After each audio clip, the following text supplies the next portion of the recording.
Under the Constitution, the President of the United States is the head of the executive branch of the federal government. He's not in charge of the Congress, and he's not in charge of the federal courts, just the executive branch of the government. That means he has three responsibilities.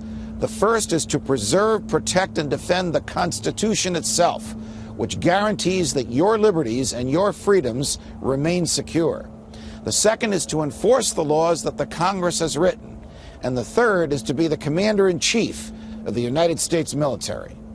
The executive power of the federal government is granted by the Constitution to the President of the United States. His principal job, as set forth in the Constitution, is to preserve, protect, and defend the Constitution itself. His additional jobs are to be the chief law enforcer of all federal laws, the commander-in-chief of the military, and the chief foreign diplomat in the country's relations with other countries and international organizations. He also appoints all senior officials in the executive branch, all cabinet members, all generals and admirals, and all federal judges and Supreme Court justices. Virtually all of his appointments require the consent of the United States Senate, but not the House of Representatives. The President has the power to sign into law the legislation that is sent to him by Congress and the power to veto legislation. Since neither House of Congress can act without the agreement of the other, except for the Senate when it alone may and must confirm judicial and executive appointments and ratify treaties, the President may only sign into law, or may only veto, that which has passed both the House and the Senate. If and when he signs legislation, it becomes law at the moment he signs it.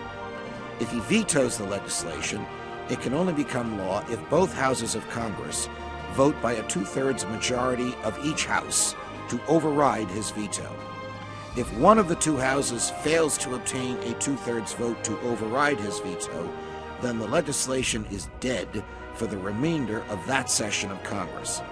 If he neither signs nor vetoes the legislation, then it becomes law without his signature 10 days after he has received it from Congress. As the chief protector of the Constitution, the President is charged with assuring Americans that everyone in the executive branch of the federal government, which numbers well over 3 million persons, uses the power of the government consistent with the Constitution.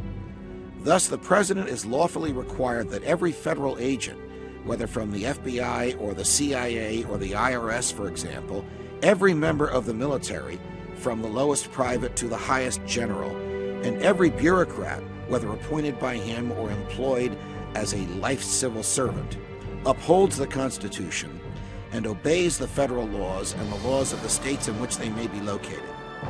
This obligation to assure compliance with the Constitution and the federal laws of everyone in the executive branch includes, of course, the President himself. He cannot pick and choose which laws to enforce, which laws to obey, and which laws to ignore. He cannot decline to spend money that Congress has directed be spent. He cannot disregard a treaty simply because he disagrees with it. He can, however, decline to appoint federal officials and thus frustrate the ability of Congress to have the executive branch enforce the laws in a timely and efficient manner. If the President himself engages in behavior that is arguably unconstitutional, and if someone, American or foreign, is injured by his behavior, and if the injured person sues the President asking a federal judge to prevent further unconstitutional behavior on the part of the President, and if that person prevails in court, then a single federal judge has the power under the Constitution to order the President of the United States to cease from his planned behavior. This has happened countless times in American history, and many presidents have unlawfully disregarded orders of federal judges unless and until they have been affirmed by the Supreme Court. From George Washington to Barack Obama, virtually every president has enhanced the power of the presidency, either by asking for more power from the Congress, which the Congress has frequently and often unlawfully given to him when asked, or by doing just whatever he wishes and hoping and expecting that no one is powerful enough to stop him. Most modern presidents have contended that their principal job is to keep us safe. They are wrong. The Constitution says that the president's first job is to keep us free. If he keeps us safe but not free, he is not doing his job. With the passage of time, the president's responsibilities, of course, have changed.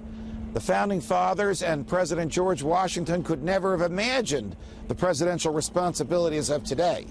But the Constitution has not changed, and the limits on the government have not changed. And the president's principal job is to assure that all Americans remain free.